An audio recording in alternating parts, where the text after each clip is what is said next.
Hi, everyone. This is Renee Rentmeester. I'm the creator and the executive producer of the Cooking Without Looking TV show and podcast. And today we are inviting back an old friend of the show, not necessarily old, but she's a friend of the show for a long time. Her name is Tekesha Saffold. Tekesha, welcome. Thank you. Thank you for having me again. Of course, of course. I got so excited I thought you were last week, so I almost moved you up. But Uh, it's good to hear you again. Tell us a little bit about yourself, Takesha. okay, well, I'm Tekesha Saffold, born and raised in Palm Beach County, Florida. And I became visually impaired at the age of 26 from retina detachment. And actually, this past Sunday, August 17th, I celebrated or observed what I call is my blind anniversary. And it's a name or a term that I made up, the date of what I considered when I became blind. So I don't know if anyone else uses that term, but it's been now 17 years that I've been blind, and I am very comfortable with saying the word blind because at one point in my life I was not. Um, Are you I totally blind, Takesha? I can see some light and shadows out of my right eye, but I can't make out faces or details. Hmm. Now, Um, you had a detached retina. Were you injured somehow? No, not sure how that came about, but I became blind within 2 weeks of noticing a change in my vision, more especially when I was driving and, looking at my phone and the TV. It appeared that my eyesight was closing in on me, and I didn't know that I was going blind. I had no clue about what was happening, and before you know it, what I could see from day to day was diminishing. And so it took some time to figure out what to do. So a year later, I came in contact with Division of Blind Services, and I started to receive rehabilitative services through the Lighthouse for the Blind of the Palm Beaches, which is where I currently work as the intake specialist and community educator, to provide services for those who are blind and visually impaired in the 5 counties that we serve. So that within itself is very rewarding, self rewarding, because I went to school for social work. So I am a graduate of Florida Atlantic University, and I'm currently in grad school for public administration. But my whole objective of wanting to be a social worker was to work specifically with and for the blind, to give back and to contribute what I feel that I've gained from being blind and trying to figure out how to live a life as a blind person. So that sort of summarizes me. I have Well, I so thought many it was different things. fascinating. You said that it took you a while to be able to call yourself blind. What actually happened that finally you just sort of like uh, began calling yourself blind without flinching? Well, I definitely do believe, developing the confidence, and I should say, sort of restoring my confidence, and in coming to terms of acceptance. As I was taking my different social work classes, I studied the Kubler-Ross theory of loss and grief. And so that helped me to realize that what I was experiencing during my time of, accepting was I was in denial. So I think that being in denial of being blind was the reason why I didn't want to be considered blind. But once I came to terms of acceptance, I accepted the fact that I am blind, and I am very confident in myself. I'm very confident in my ability to live the life as a blind person. And so a lot of the advocacy work that I've done over the years and a lot of the leadership roles that I've had and still have is based off of just that, knowing that a person who is blind can reach their full potential, their full ability, and they can come to terms of acceptance and they can completely love themselves as a person who is blind, and it's okay.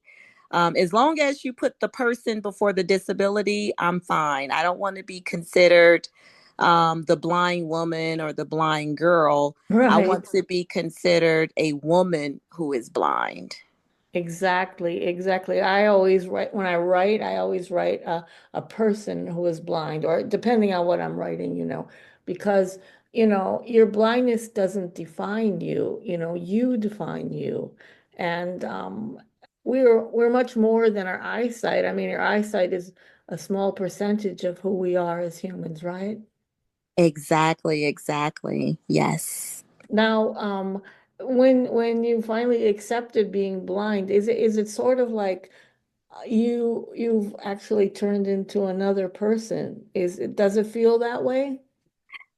In some ways, yes. I feel that transitioning from being sighted to a blind person, there are some differences. I do believe that, of course, I'm still the same person. Some of the things that I enjoyed as a sighted person, I still do today. And some things I've learned to do as a blind person, I didn't acquire until, being someone who is blind. But I do feel that, with the transition and combining the two, I do feel that I am a more restored person in my journey being someone who is blind, and just living my life differently. Not too different, but enough to know that I have to do things differently in terms of I can't drive, so I know that I have to do things differently when it comes to how I can move around and how I can get to the places that I need to get to. Or, I can't go down the grocery line, or I should say the aisle when I'm going to the grocery store. I do have to have someone that can assist me to go down those aisles with my grocery list. So those are just things that I have to do differently in my own way as a person who is blind, and many other people. And even people who are blind do things differently within their disability or within Of course. their walk or journey of being blind. So, I guess everyone is just their own individual. But in some ways I do feel that it's a bit of a difference. Now, when I know that Publix is really good, I don't know if you shop there, but Publix is great because you can go to the desk and ask for assistance. And I know I've done that before with friends who I've taken to Publix, and they're extremely nice, and they don't rush you or anything. I don't know if you found that with them.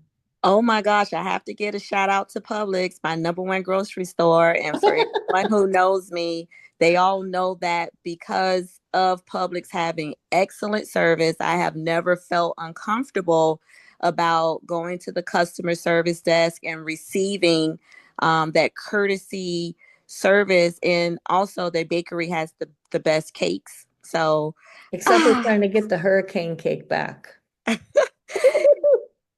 yes, so I love Publix and I absolutely love Trader Joe's. Oh yeah.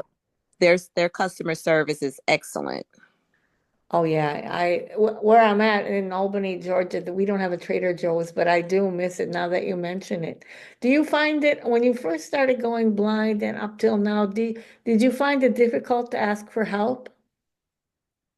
I Anything? would I would say to some degree, based off of how, unfortunately, how some people may try to treat you, or sometimes some of the questions that comes along with it. So, for someone who's new to blindness, some of that could probably be a little overwhelming, or it could make someone feel uncomfortable. But um, after building my confidence, or restoring it, I should say, and feeling empowered, I use those opportunities to educate people that may be unaware of those types of things, that I don't necessarily have to be with someone, or I don't necessarily have to have someone. I can come to the store just like going to Publix and just asking at the convenience of when someone is available if someone could assist me with doing whatever shopping. And I'm very comfortable with doing that now versus perhaps at the beginning it was just knowing and dealing with the fact that of how people saw me and how people felt about blindness and me being different.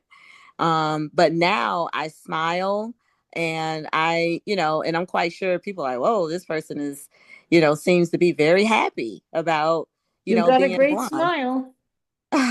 Oh, thank you. So, so those things have changed. It's been like, you build brick by brick. And so brick by brick up until this point, I have certainly have, just built my overall confidence. It's really hard for me to really be offended by anyone. I just take those opportunities to just tell someone how I can live my life and how I feel about myself and the potential and the ability, and then it changes people's misconceptions and it makes them see things a lot differently. What's a stereotype that annoys you the most? The stereotype that annoys me basically is that I have to have someone to take care of me. Hmm. Um, and I believe that most people who are blind and visually impaired has definitely experienced someone making that assumption, that who cooks for you, who does this for you, who does that for you. And so just I believe yesterday during a during an intake, I made mention of how advanced technology is, where the advancement of technology, aids with some of those things like Be My Eyes that I use all the time. And I use those types of apps to help me with cooking. So I can read the directions off the back of the box, or I can have them to look at my cornbread and let me know if it's brown at the top, if the edges are brown, or even to look at the settings on my stove to make sure that the settings are accurate. So those types of things certainly aid, but people don't know about those things. So they assume that how can you do those things? So I just always use any type of doubt or any type of misconception as an opportunity to change it around the stigma that we have to have someone to do those things, that we can be as independent as possible, and not so independent where we don't want anyone to help, but it's based off if it's a need. Um, if I need the help, I certainly don't mind asking because I do a lot of traveling, and oftentimes I'm probably by myself when I travel. And so if I need to get somewhere, I don't mind asking someone, how do I get there? Which direction, do I need to go? Am I getting closer?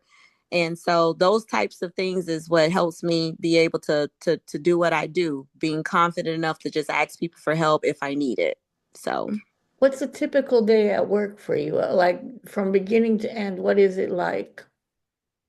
when I get into work after I fix me a cup of coffee, because that's mandatory. And so after fixing my cup of coffee, I try to take a look at my calendar and see what I have outlined for the day. I take a look at my emails and see if there's any emails that may have come through from the time I left up until that point, and if I have any voicemails. So I take a look at all of those things to get an idea of where do I need to start? How do I start my day? And so with my job, I sort of self manage myself. I have an ideal of what needs to be done. Rather, if I have an intake, rather, if I'm scheduled to close any cases, rather, if I'm scheduled to do information and referral for participants, just many different things overall to make sure that there's not any burials in the way for our participants to get the services that they need, to make sure that I am managing their cases from beginning to the end.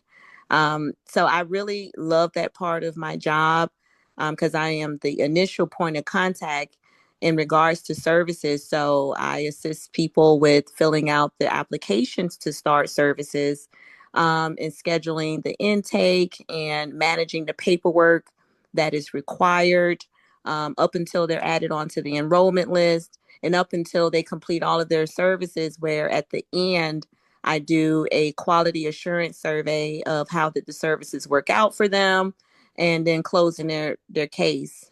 We contract with Division of Blind Services, so I work hand in hand with someone that manages their caseload for the independent living program that I specifically do the intakes on.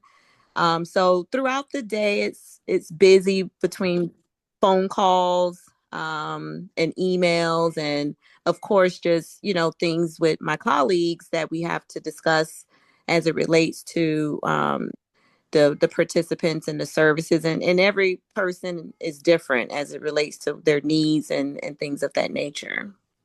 Could you explain for our audience what an intake is? So the intake is sort of like a needs assessment. During the intake, I gather information about the participant, and I use that information to create a initial interview report. And that initial interview report basically is for the instructors, and it has all the information, the person's name, all of their contact information, the services that we will be providing. And it's like a biopsychosocial for anyone who is a social worker. So the biopsychosocial basically is about the person, who they are, um, so it's like their name, where they come from, if they've retired from work, just their eye condition, how long they've been blind. So I basically have to type all of that out, and then I get into the services. So once I gather all the information, then I do like a CFA, and it's basically to score based off, can you administer your medication independently? Are you able to cook, clean, open your mail, determine currency, those types of things? And depending on rather if they can do it or not, is how we determine if they can benefit from the rehabilitative services that we provide. So once I gather all of that information, then I get into other resources out in the community, such as Palm Trend Connection, the Talking Books Library, rather if they need like an accessibility parking sticker, just resources that they can benefit that's going to help them in addition to the services that we provide. So once I assist them with those applications, and then I summarize everything up and let them know what's the next step, and there's intake documents that goes out, such as our attendance policy, our handbook, and our statement of rights. And so once that is done, then I have to wait to get those documents back to create their service plan. So it's very routine with the process of, starting the services with each person, and the services just differ based on their needs and what they're able to do, because even though some people may not cook for themselves, they may just be happy with getting Meals on Wheels, and they may not want to specifically learn how to cook. Um, so we Oh just no, yeah, that's not good, right? I Everyone can't should want to imagine that. Perish the thought. cook. So but yeah, I really love what I do at the Lighthouse. I have to give the Lighthouse for the Blind a shout out. If you are in need for rehabilitative services, no matter where you're at, there may be a Lighthouse or some other training facility in your location. So Somebody once said that it's not as bad being blind. It's you learn how to be blind. You learn the skills, and then it doesn't. It's not as I guess people sometimes think that that must be awful, but once you learn the skills, it's like everything else, right? It makes life easier. yes, yes, yes. And one of the best parts of my job is when I first have that initial conversation with someone who is losing sight or have lost sight or vision, and I let them know, using myself as an example, that they can get through this, and we're here to guide them through that process. After receiving the training, they'll be able to see how their confidence has been restored and how they can feel differently about blindness. So at the end, when I have to close someone out, and we have that conversation, that's when I hear all of what I was hoping to hear, is that, oh my gosh, I feel so much better about myself, and now I'm able to do this, and now I'm able to do that. And that's when I know that we've done what we were supposed to do. And that's what makes me feel good. That's what puts a smile on my face, to know that that's what I'm there for. I'm there for the people, to serve the people, and using myself as an example of what can be done. And even for myself, I feel like there's room to grow, and still reach my, full potential. Now, speaking of potential, I think when I first met you, you had invited me to speak, and I think you were president of the NFB of Palm Beach. Was that correct? Yes, and now I serve as vice president for the NFB of Palm Beach. And I like the backseat approach at this point, being that I have so many things that I am involved in. So now I just support the president in our initiatives. And so I'm still involved in various capacities. And but yeah, I'm now the vice president. Well, you had quite a reputation for cooking. I remember a bunch of people there were talking about all your great things that you've made. So I know you have a recipe for us today. Tell us what it is and describe it. So my recipe for today is classic chocolate chips. And I chose that recipe because last year I worked at the Colorado Center for the Blind for a summer youth program. And as part of their graduation project, I was a home management instructor. And so we had to teach, non-visual skills as far as cooking and cleaning and other things. So, they could learn how to live independently. So we had to make a dessert for the graduation, and we had to do everything from scratch. So I said, well, let's make chocolate chip cookies. So for the first time for myself, also teaching it to students who are blind and visually impaired, we made homemade chocolate chip cookies. So I thought that it would be interesting to share that recipe with you all today. Well, we're excited to hear it.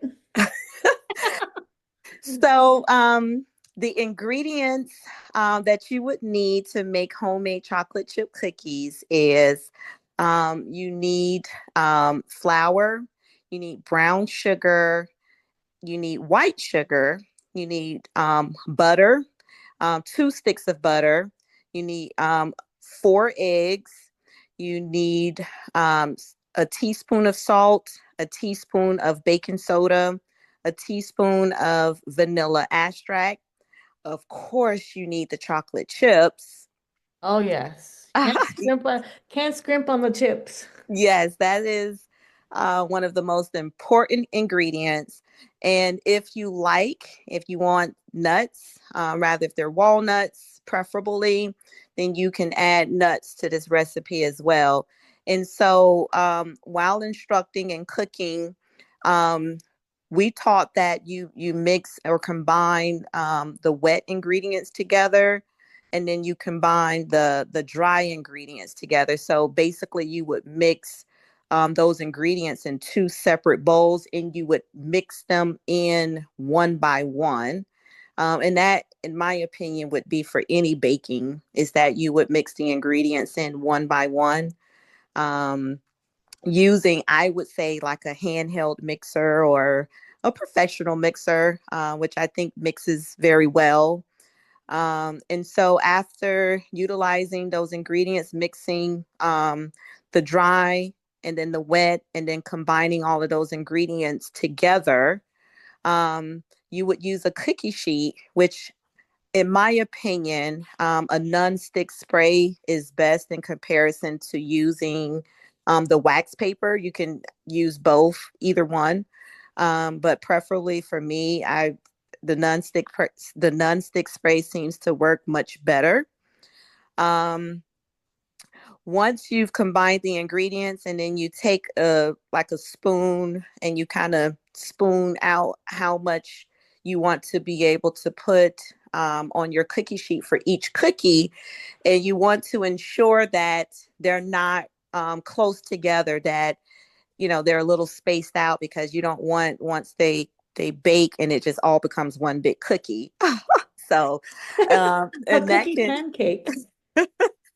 so that can certainly happen. And I guess, I mean, it would just be one big cookie. I know Mrs. Field used to make like this one big large cookie. Right, right. As long as it tastes good, who cares what it looks like, right? Yes, yes, you can make a chocolate chip a la mode with ice That's cream. right. You can always do things like that. I always tell people, don't just go by the instructions, use your creativity. You could make like a parfait of chocolate chip ice cream, chocolate chips, and then ice cream and chocolate chip cookies and ice cream. I mean, it's like endless. You can be creative. Yes, yes, yes, especially um during the holidays or fun, events or things that you're doing with either your kids or um any kind of, special opportunity to be as creative as possible. And I am all about creativity. So I think that for whatever occasion, you can get as fun with baking chocolate chip cookies. And it was really fun. The students enjoyed doing it, and they didn't realize, because they wanted to do like a real fancy dessert. And I just said, well, let's just keep it simple. And they didn't realize that baking chocolate chip cookies wasn't as simple as they thought, especially since we Right. had to make like 96 of them. Uh, Whoa. Oh my according to God. the recipe. So they were, by the time, it was done, even though they were so happy at the end. And that's what made me feel good, is that they knew that they could do it. And they did. And everyone complimented all of the students on their chocolate chip cookies. And I felt good as an instructor, especially never baking chocolate chip cookies from scratch. um, it actually, I was taught something, and we followed the recipe step by step, utilizing technology in a conjunction with Braille, because a lot of the ingredients that we used was brailled, so we can identify finding them in the cabinets and so on. So I have to give the Colorado Center for the Blind a shout out as well. Oh Um, man. I find with cookies, one of the thing is with the dough, I like to put my cookie, I make it one day because I find doing it, like everything all at once, sometimes it gets like a little overwhelming. So I like to put my cookie dough in the refrigerator and one day, and then the next day bake up that dough. And they tend to be a little higher. I mean, I've had flat cookies, let me tell you. But I'm not ashamed to say, but I found that that was a really good trick to do. Put the dough in the refrigerator, and the next day take it out, and your cookies are nice and tall. wow, wow. I have only baked chocolate chip cookies from scratch, that one opportunity. But now that you've made mention of that, I'm going to do it that way. Oh, okay. Well, you have to tell us how it turns out then. Hopefully, I haven't steered you wrong. I never, all of our recipes are found, including yours, Takesha, on our Cooking Without Looking website. It's www.cookingwithoutlookingtv.wordpress.com. All of the recipes we have there are from people who are blind or visually impaired. And the tips are like just tips to go along with the recipe. But I usually don't post tips unless I've tried it myself because I never want to steer people wrong. They'll like send me rotted cookies or something in the mail, and I just don't want that. Right. Well, tell us how we can, how people can reach out to you, Tekesha. Okay. Well, if you want to reach out to me, you can email me. That would probably be the best way to contact me. And my email address is T as in Takesha, N as in Nicole, and then it's my last name, Saffold, S as in Sam, A as in Apple, F as in Frank, F as in Frank, O as in Oscar, L as in Lima, D as in Delta, 82 at gmail.com. Well, Takesha, thank you so much for joining us today. It's been really nice catching up with you and finding out what you're up to. It's always a pleasure to see how people grow over the years, and it's been that way for you as well. I want to remind everyone that we have Cooking Without Looking aprons. So for your favorite home chef, it's our fundraiser for our Vision World Foundation and keeps our Cooking Without Looking TV show and podcast going. They're $55, and you can go to our website again at www.cookingwithoutlookingtv.wordpress.com. We have a PayPal link right at the top. You do not have to have a PayPal card, it can be anything. And when you go there and pay the $55, please leave your please leave your mailing address. And what we do is we mail it for you because we've been doing this for a while now, and it's just a lot easier that way. So again, thank you so much, Tekesha. You have a wonderful evening and a great day and great week ahead.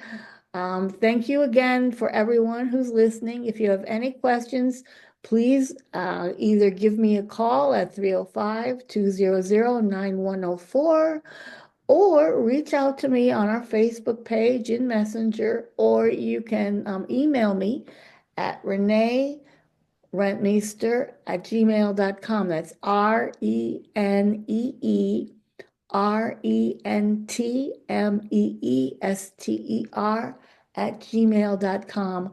Thank you so much, Tekesha. Thank you for having me. Of course. Take care.